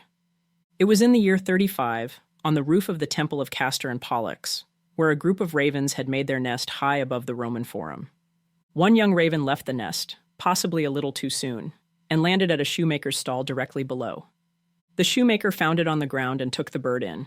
From that day on, he raised the raven in his shop. And as it grew, so did its vocabulary. Before long, the bird had a morning routine of flying from the shoemaker's shop to the rostra, the platform where Rome's leaders gave speeches. Once there, it would cry out, loud and clear, the names of Caesar and Tiberius. It even learned the names of the emperor's sons, Germanicus and Drusus, and called out to them as they passed by. Then it would greet ordinary citizens too, repeating friendly phrases before flying home again to the shoemaker. The people of Rome were fascinated. This wasn't just a trained bird. It felt like something more. Some called it a good omen. Others believed it was touched by the gods. Crowds gathered to hear it speak. The raven became part of daily life, a strange little celebrity in the heart of the empire. But not everyone loved it. They say that fame breeds envy. In this case, it's true, even between a human and a bird. One morning, another shoemaker in the town killed the raven. His excuse was that the bird had gone to the bathroom in a pair of sandals, but people knew it was out of spite and jealousy of the business the raven brought his competitor. The backlash was immediate and brutal. The man was driven out of the neighborhood, hunted by the crowd, and ultimately killed. As for the raven, it was mourned like royalty. A funeral procession was held. 2 Ethiopian attendants bore the bird's body on a litter strewn with flowers. A piper played solemn tunes as the crowd walked in silence along the Appian Way. The raven was cremated with honors in the Field of Ridiculous, an area reserved for the curious, the mythic, the out of place. Pliny the Elder, who recorded the event decades later, couldn't help but note the irony. This bird, this talking raven, received more reverence than Scipio Aemilianus, the general who raised Carthage and helped shape Rome's destiny. When he had died, there were only a few that mourned him. But for the raven, the city wept. Maybe it was the novelty, or that people saw it as a kind of sacred messenger, or maybe it reminded them of something pure, something untouched by politics, war, or betrayal. A voice from nature that belonged to no one, but for a brief moment, seemed to speak for everyone. Deep in France's Argonne forest, during October of 1918, in the final brutal weeks of World War I, more than 500 American soldiers were trapped. Rain soaked the trees, mud was up to their ankles, they were surrounded, starving, and on top of all that were being shelled by their own side. They were part of the United States 77th Division, later known as the Lost Battalion. Isolated behind enemy lines, they had lost radio contact, and to the American artillery teams miles away they looked like German troops, and the shells kept falling. Major Charles Whittlesey had one last way to send a message, his homing pigeons. He released them, one at a time, but German snipers were waiting. Every bird was shot down. Every bird except for one. Her name was Chère Amie, which means dear friend in French. She was small, under a pound, with a message canister tied to her leg. Inside was a desperate plea. We are along the road parallel to 276.4. Our own artillery is dropping a barrage directly on us. For heaven's sake, stop it. Major Whittlesey let her go, but she didn't make it far before enemy fire struck her down as well. Chère Amie dropped from the sky, but then, against all odds, she started flying again. Chère Amie was wounded, bleeding, flying low and fast, but she pushed through. 25 miles of enemy territory in just 25 minutes. When she landed at U.S. headquarters, she was barely alive. She'd been shot through the chest, one of her eyes was gone, and one of her legs was nearly severed, but the message was still there. And because of her, the shelling stopped, and 194 men were saved. Army medics patched her up. They made her a tiny wooden leg. She survived, and was awarded the Croix de Guerre by the French military for her bravery. Back in the U.S., she became a national hero. Her story spread across newspapers, and children wrote letters to Chère Amie. Chère Amie died the following year, but her body was preserved and placed in the Smithsonian, where she remains today. Not just a bird, but a symbol of hope. After the First World War, many Australian veterans had been given land in the wheat belt to farm. They soon found their farms, located in Western Australia's Campion district, under siege. Not by a foreign adversary, but by thousands of emus. In 1932, over 20,000 emus, massive, flightless birds nearly 6 feet tall, migrated inland from the coast, drawn by the newly tapped water sources and freshly planted grain fields. To the desperate farmers, already feeling the strain from the Great Depression, it was like watching their future literally being pecked apart one stalk at a time. The farmers begged for help, and the Australian government responded, with soldiers. Armed with 2 Lewis machine guns and 10,000 rounds of ammunition, a small detachment from the Royal Australian Artillery was deployed to the fields in November 1932. The press gave it a name with equal parts mockery and fascination: the Great Emu War. What followed was chaos. The emus were faster than expected, more evasive. They moved in unpredictable ways and patterns. Machine gun fire often missed entirely or took down only a handful of the birds before the flocks disappeared into the brush. At one point, the soldiers mounted a gun to a truck, hoping to chase down the birds. But the terrain was too rough, and that plan failed. A local paper wrote about the event. The emus have proven that they are not only faster than a speeding bullet, but better organized than our finest troops. After several weeks and over 2,500 rounds of ammunition fired, only around 1,000 birds of the starting 20,000 had been confirmed killed. The rest scattered, regrouped, and returned, unbothered. By December, the government quietly pulled the operation. The military had lost to birds. The whole thing became a punchline in history books, but beneath the humor is something sobering, a reflection of a country struggling to manage its wildlife, its land, and its people after war and depression. Oh, if you're wondering about the emus, they're still around, roaming the plains of Western Australia, undefeated. On the morning of November 20th, 1943, U.S. Marines stormed the beaches of Betio Island, part of the heavily fortified Tarawa Atoll in the Pacific. It was one of the bloodiest battles of World War II. Under relentless fire from entrenched Japanese defenders, the Marines fought tooth and nail for every inch of sand. But amid the chaos of mortars, machine guns, and a rising tide of casualties, waddled a duck. The duck had been won in a pub raffle in New Zealand by Sergeant Fagan of the 2nd Marine Division. Adopted as a unit mascot, the duck followed the Marines everywhere. She developed a taste for warm beer and an uncanny instinct for companionship, never straying far from Fagan's side. But when it came to battle, no one expected her to join, but that's exactly what she did. As Marines secured a tenuous foothold on the beaches, the duck reportedly locked eyes with an unexpected adversary, a Japanese rooster, likely left behind in the chaos. Without hesitation, she charged. Witnesses watched as the duck chased the rooster 30 feet up the beach, pecking and flapping furiously.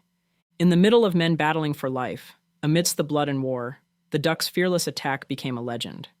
She sustained a head injury in the scuffle but was later treated.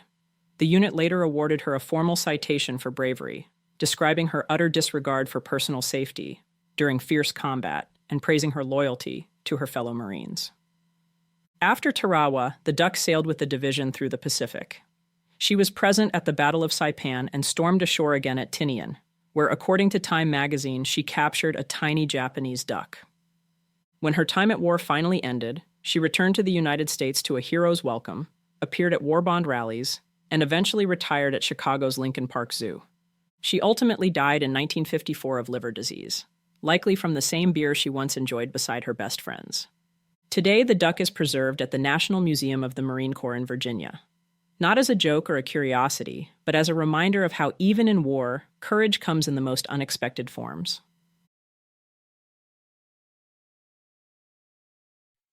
On September 10, 1945, in the small town of Fruita, Colorado, farmer Lloyd Olson walked into his yard with a mission: butcher a chicken for supper. He chose a 5.5-month-old Wyandotte rooster named Mike. With one clean swing of the axe, Olson struck the bird's neck. But Mike didn't die. He stumbled, yes.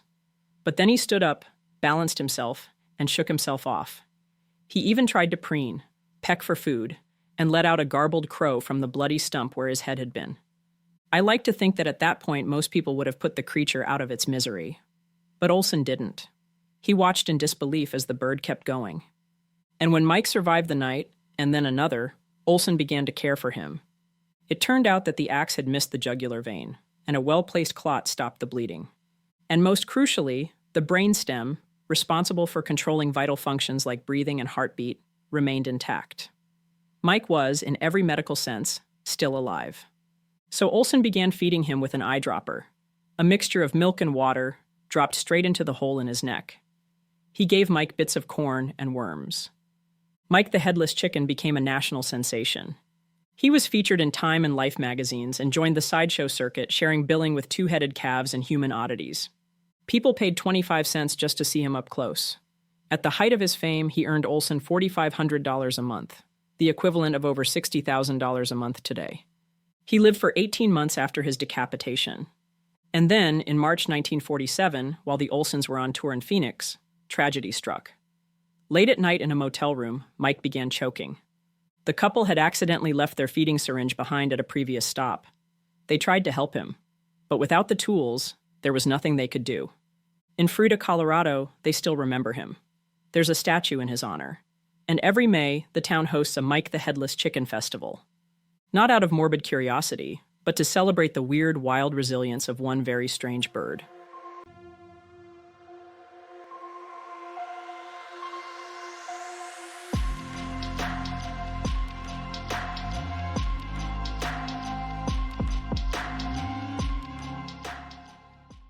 On the cold night of December 28, 1956, two sisters, Barbara Grimes, 15, and Patricia Grimes, 12, were last seen heading out in the bitter Chicago winter to do what they loved most, watching Elvis Presley on the big screen. It would be their 11th time viewing their favorite Elvis movie, Love Me Tender. Barbara and Patricia were more than sisters. They were inseparable, best friends, and die-hard Elvis fans who had just joined his official fan club. That night, they left their modest home in the Brighton Park neighborhood of Chicago around 7:30 p.m., promising their mother they'd be back before midnight. The Brighton Theater was approximately a mile and a half away, close enough to walk, or maybe they caught the bus, but no one knows for sure how they traveled there. As the night unfolded, witnesses would later confirm the girls had made it to the theater. One of Patricia's classmates told police she saw them sitting a few rows behind her during the show. Around 9:30 p.m., during the intermission, that same classmate left the theater. As she walked through the lobby, she spotted Barbara and Patricia standing in line for snacks.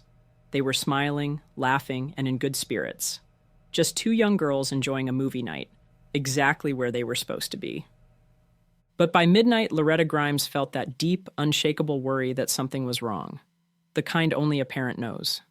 She sent her oldest daughter, 17-year-old Teresa, along with 14-year-old Joey, to wait for them at the nearest bus stop. One bus came, then another, and another, but no sign of Barbara or Patricia. By 2:15 a.m., December 29, 1956, Loretta Grimes stood inside a Chicago police station, filing a missing persons report for both of her daughters. And just like that, the nightmare began. What followed was one of the largest missing persons investigations in Cook County history. The city of Chicago police launched a full-scale search within hours. Hundreds of officers were assigned to the case. Door-to-door canvases swept through the Grimes Brighton Park neighborhood. Rivers and canals were dredged. Over 15,000 flyers were printed and passed out across the city. People hoped they'd just run off to see Elvis in another town. That maybe this was a harmless teenage adventure. Even the Grimes family's church congregation stepped in, offering a $1,000 reward for any information that might bring the girls home. But real leads were hard to come by. A few teenagers who'd been at the Brighton Theater that night told police they saw Barbara and Patricia outside after the movie, speaking with a young man. According to their story, the girls eventually got into his car. And what stood out most was the man's appearance. He had dark hair, sideburns, and a swagger that reminded people of Elvis Presley. Multiple witnesses described the man's vehicle the same way, always a Mercury. Witnesses claimed to see the girls in different parts of the city, sometimes together, sometimes apart. Some said they were in diners. Others swore they saw them at bus stops or walking down busy Chicago streets. The volume of sightings fed into an early theory that Barbara and Patricia weren't abducted at all. That maybe, just maybe, they had run away. The media frenzy intensified. Their faces were on front pages. Radios buzzed with updates. And the story went national. Even Elvis Presley himself made a public plea, urging the girls, if they were out there, to come home. But what happened next only added another strange twist to an already baffling case. Ann Landers, the well-known advice columnist for the Chicago Sun-Times, received a mysterious anonymous letter. The writer claimed to be a teenage girl, someone who had witnessed Barbara and Patricia being forced into a car by a young man on the night they disappeared. The letter even included a partial license plate number. Outside the show, we all got to talking and we exchanged phone numbers. When we got to the street where we turned off, we said goodbye and we ran across the street. Then Betty forgot something she had to tell Barbara, and we ran back to the corner. A man about 22 or 25 was talking to them. He pushed Barbara in the back seat of the car and Pat in the front seat. We got part of the license number as the car drove by us. The first four numbers were 2184. Betty thinks there were 3 or 4 numbers after that. When we heard that they were missing, we didn't know what to do. It seemed promising, but just like so many things in this case, it led nowhere. Unfortunately, police were never able to trace the partial plate to a specific vehicle. The tip fizzled, and the writer of the letter, whoever they were, was never identified. Nearly a month after Barbara and Patricia went missing, Chicago's snow began to melt. On the morning of January 22nd, 1957, a man named Leonard Prescott was driving along a quiet stretch of road just outside the city. Something caught his eye, just beyond the guardrail. Something that didn't belong. It unsettled him so much he returned later with his wife, Marie. Together they stepped closer. There, in the frozen brush, were the bodies of Barbara and Patricia Grimes. Marie fainted at the sight. Leonard ran to call police. It was the girl's father, Joseph Grimes, who met officers at the scene. He had to do what no parent ever should: confirm that his daughters were gone. Investigators believed the girls had been driven to that location. Their bodies appeared to have been dragged, or thrown, from a vehicle. Barbara had 3 small wounds to her chest, consistent with an ice pick. Her face and head showed signs of blunt trauma.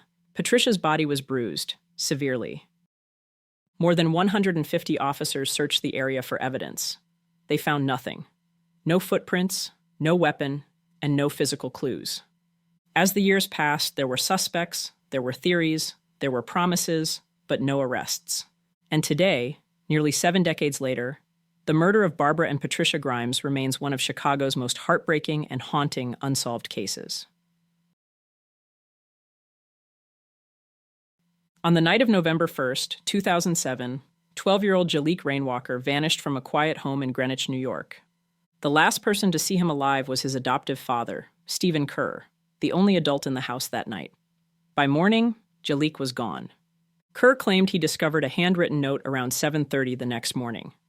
In a child's handwriting, it read, "Dear everybody, I'm sorry for everything. I won't be a bother anymore. Goodbye, Jaliek." Exactly 1 hour later, at 8:57 a.m., Stephen Kerr called police to report his son missing. Jaliek had been living with Kerr and his wife, Jocelyn McDonald, for 5 years. But his life had been turbulent long before that. Born addicted to drugs, Jaliek had been removed from his biological mother's care and placed into the foster system at just a few days old. In the years that followed, he would cycle through 6 different foster homes.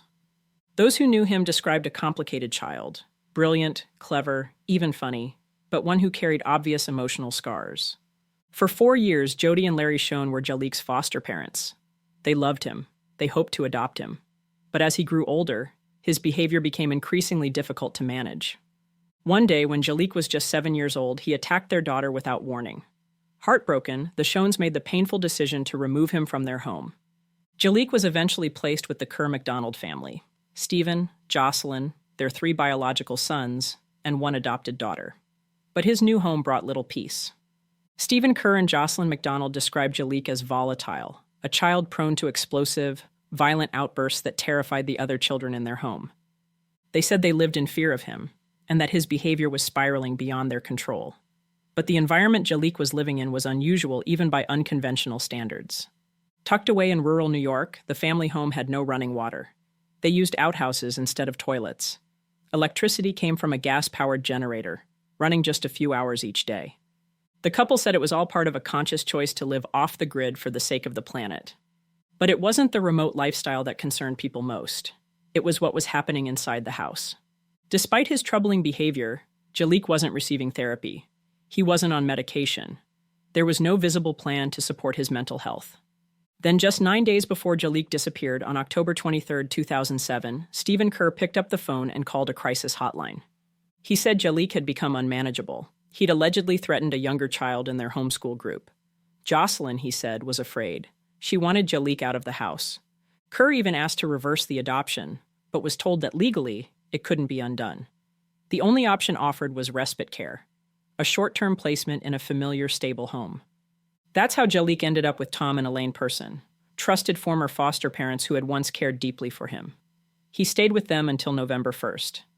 That day, the Persons returned Jaliek to Kerr, who told them he was planning to place him in another respite home the following day. But that day never came. Just hours later, Jaliek Rainwalker was missing. When Kerr called 911 to report Jaliek's disappearance, a search was launched immediately. Police combed the woods, scanned the river, and flew over the surrounding area by helicopter. But days passed, then weeks. No trace, no clue, no Jaliek. Whispers turned into suspicion of foul play. Still, There were those who clung to the idea that Jalik might have simply run away. That hope would soon be tested. Jocelyn McDonald agreed to take a polygraph, but Stephen Kerr refused. Still, both stuck to the same story. Jalik had run away. But almost immediately, that story began to unravel. The first serious doubts came from Tom and Elaine Person, Jalik's former respite caregivers. They believed the so-called goodbye note found in Kerr's home wasn't a farewell at all. Elaine said Stephen Kerr had instructed Jalik to write apology letters to people he had hurt, part of a behavioral exercise. Tom remembered seeing Jalik write one of those letters days before he disappeared. He hadn't read the contents, but he was sure of one thing. That note wasn't written the night Jalik vanished. They believed it was the same letter Kerr later presented as a goodbye. Elaine refused to stay quiet. She launched a website to raise awareness and made her belief crystal clear. She believed Stephen Kerr had harmed Jalik on the night of November 1st. In January 2008, police officially named Stephen Kerr a person of interest. Surveillance footage surfaced showing Kerr driving his van through Greenwich after midnight on the night Jalik disappeared, a time when he claimed to be asleep. Cell phone data contradicted his story, placing him on a different route than he had told police. And then, things got even stranger. That same month, local news outlets received a typed, anonymous letter postmarked from Westchester County, New York. Jalik's still alive, needed a foot soldier for this war on drugs. Picked him up Route 40 Post 30. He's okay, no fake. He says ask his mama and papa who are the Macaroni family. My cat named Diamond. Why does Franti yell fire? Don't try to look. We are not there. Police didn't know what to make of the letter. They traced the postmark but found nothing. No fingerprints, no follow-up letter, no sign of Jalik, and the tip went cold. In February 2008, investigators executed a search warrant at the home of Stephen Kerr's father. They seized a computer, hoping to find a connection to the strange anonymous note, but no definitive link was ever found. Through it all, one voice never stopped calling for justice. Barbara Reilly, Jalik's adoptive maternal grandmother, became one of his fiercest advocates. She even filed for custody, hoping to give Jalik a safe, loving home. The courts denied her request, but Barbara never gave up. She kept searching, kept fighting. Barbara also spoke out about the family dynamics behind closed doors. She claimed Kerr had serious anger issues and had even been in counseling. Twice in 2007, she said, Jocelyn McDonald had asked him to leave the home because of his behavior. But one moment haunted Barbara more than any other. She recalled seeing Stephen Kerr, in a fit of rage, drag Jalik outside and force him into a nearby creek.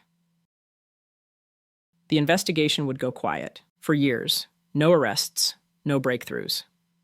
Then, in October 2024, a glimmer of hope, or heartbreak. Skeletal remains were discovered near Burden Pond in Troy, New York, close to an area that had previously been searched. As of now, the DNA test results have not been released. No one has been charged. No one has been held accountable. And Jalik Rainwalker's disappearance remains unsolved. It began with a kidnapping, but what followed was something far stranger and far more chilling. On the evening of March 18, 1984, masked intruders broke into the home of Katsuhisa Izaki, the president of the major Japanese candy company Glico. They tied up his wife and daughter, then forced Izaki from his own home at gunpoint. He was taken to a remote warehouse and held captive for 3 days. The demand for his release was a ransom of 1 billion yen, approximately $5 million at the time, along with 100 kilograms of gold bullion. But before the ransom could be paid, Izaki escaped. It should have been the end of the story, but it was only the beginning. What followed was a series of threats, poisoned candy, and mocking letters signed by a mysterious group calling themselves the Monster with 21 Faces. They claimed responsibility not only for the kidnapping, but for planting potassium cyanide in Glico candies, and later in products from Morinaga, another major confectionery company. Panicked shoppers emptied store shelves. Entire product lines were recalled. Trust in Japanese household brands began to collapse. The Monster with 21 Faces didn't stop there. They taunted police in bizarre letters, calling them fools, challenging them to catch a ghost. On April 8, 1984, the Monster with 21 Faces sent a letter to police which read, "To the police fools, are you all stupid? What the hell are you doing with all that manpower?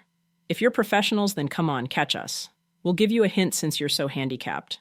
There are none of us among Izaki's relatives. There are none of us among the Nishinomiya police. There are none of us among the Flood Prevention Corps. The car I bought was gray, And the food I bought was from Daiye. If you want more information, ask us for it in the newspapers.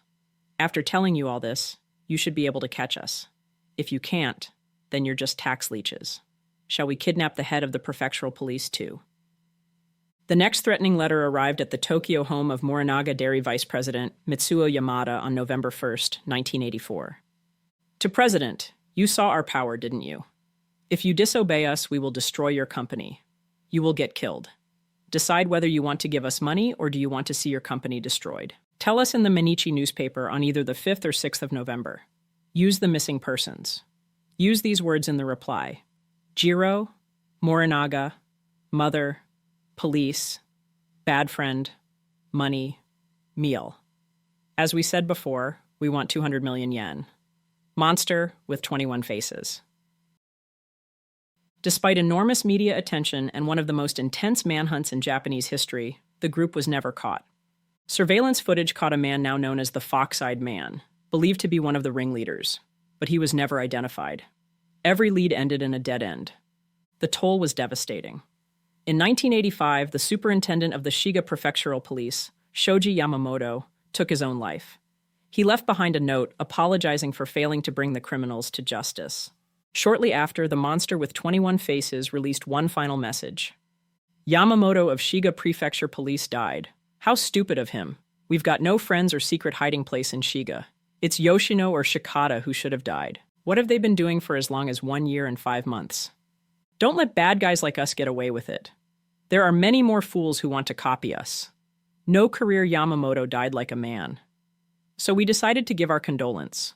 We decided to forget about torturing food-making companies. If anyone blackmails any of the food-making companies, it's not us, but someone copying us. We are bad guys. That means we've got more to do other than bullying companies. It's fun to lead a bad man's life. And then, just like that, they vanished. To this day, the true identities of the group remain unknown. No one was ever arrested, and the case officially remains unsolved. Sometimes history leaves behind more questions than answers. Scattered across the world are places that don't quite fit into what we think we know. Ancient sites with unknown builders, mysterious functions, and stories lost to time. Like massive human figures carved into the California desert. So large, you can't even see them unless you're above them. Or deep circular depressions carved into the Andes Mountains of Peru. Precise, layered, and still baffling even today. There's a lost city in the Pacific made entirely of stone, floating on a lagoon, with no clear explanation of how it was built. A cave in Nevada filled with bizarre legends, strange discoveries, and whispers of a forgotten chapter of American prehistory. And a castle in Florida built from coral, by a single man, using techniques no one has been able to explain. In this episode, we're back to exploring mysterious places, each one raising the same question. What if there's more to our past than we've been told?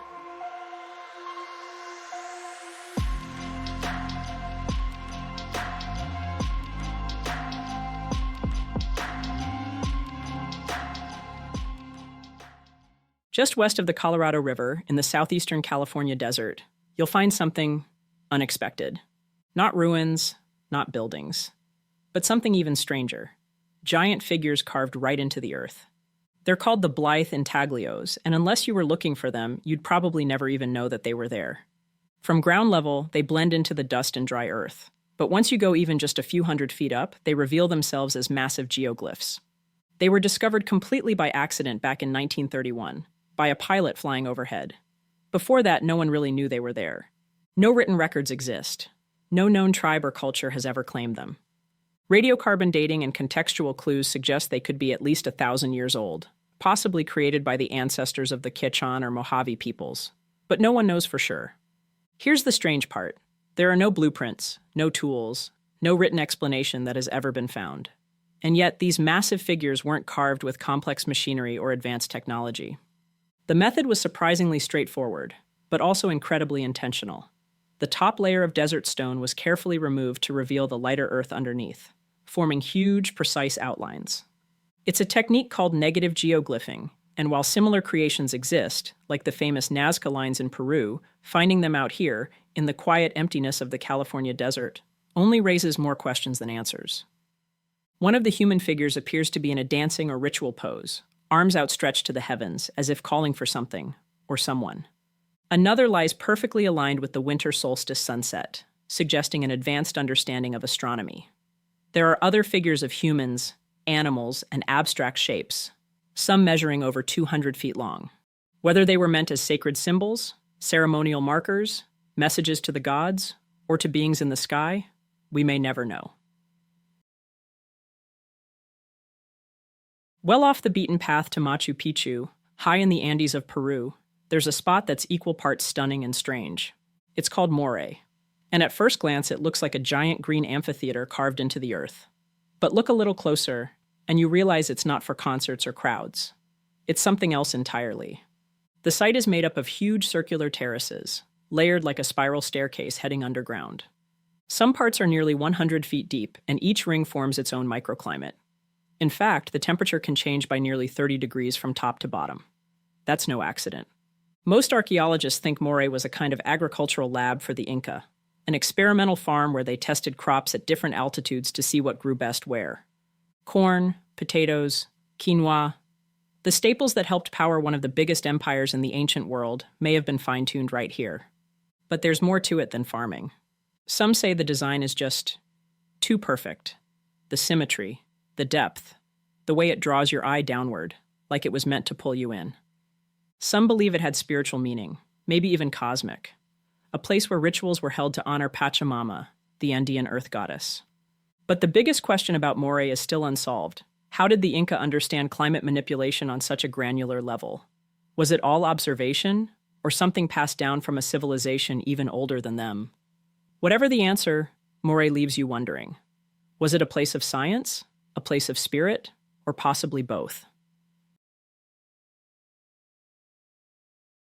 Just off the remote eastern shore of Pohnpei, a tiny island in Micronesia, there's a city that seems to rise straight out of the sea.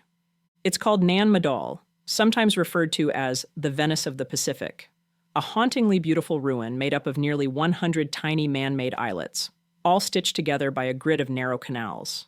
For centuries, it's withstood time, weather, and logic. The entire city was built on a coral reef, without modern tools, without wheels, without mortar. And yet, its structures are made from enormous basalt stones, some weighing up to 50 tons. These massive blocks were somehow transported from elsewhere and stacked with stunning precision to form temples, tombs, homes, and sacred platforms. The mystery that still stumps historians, archaeologists, and locals is how they did it. There are no stone quarries on the islets. The basalt had to come from the main island, or even farther, and no one really knows how the builders moved it. Oral legends speak of magic, of flying stones guided by chance. Scholars suggest logs and rafts and a backbreaking effort. But even those theories fall short when you see the scale up close. Most believe construction started around the 8th or 9th century, with a boom of activity between the 12th and 14th. It became the ceremonial and political center of the Sotalar dynasty, who ruled the island until their sudden fall, a collapse almost as mysterious as the city they left behind. Even today, Nan Madol gives off an eerie vibe. It's been called one of the most mysterious archaeological sites on Earth. Many locals still believe the place is cursed, and few are willing to stay there after dark. Whatever it was, Nan Madol keeps its secrets close, for now. In the Nevada desert lies a cavern carved by time, a hollowed chamber beneath an ancient lake bed called Lovelock Cave. At first glance, it looks unremarkable, but for over a century it stirred whispers of giants, ancient battles, and a lost chapter of human history. According to the oral traditions of the Paiute people, a race of red-haired giants, known as the Siteka, once roamed this region. They were said to be fierce, cannibalistic, and constantly at war with the local tribes.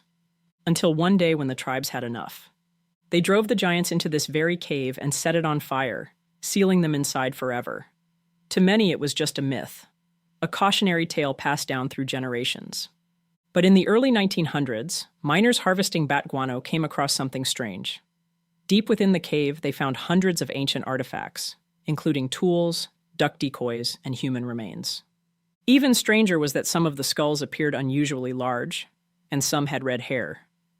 Archaeologists later dated the cave's earliest human activity to as far back as 2000 BC. Mainstream researchers say the larger skulls are just natural variations, or cases of misidentification. But the red hair and the size of some of the bones is what has kept the speculation alive. In total, over 10,000 artifacts were recovered, but not all of them were preserved, and not all of them were documented. Today, Lovelock Cave is an important archaeological site and a lightning rod for debate. Scientists see early hunter-gatherers. Storytellers and mystery seekers see giants. Whether you believe in ancient myth or rational science, one thing's for sure. This cave holds more than just bones and dust. It holds a story too strange to forget. Just south of Miami, hidden behind limestone walls and swaying palm trees, stands one of the strangest structures in the United States. A castle, but not built from brick or mortar, instead built entirely from coral rock. Massive blocks, some weighing several tons. Balanced gates, towering walls, and intricate carvings. All of it created by one man, alone. This is Coral Castle, and while it isn't technically ancient, it's mysterious enough to earn its place in this episode. Its builder was Edward Leedskalnin, a Latvian immigrant who stood just 5 feet tall and weighed barely 100 pounds.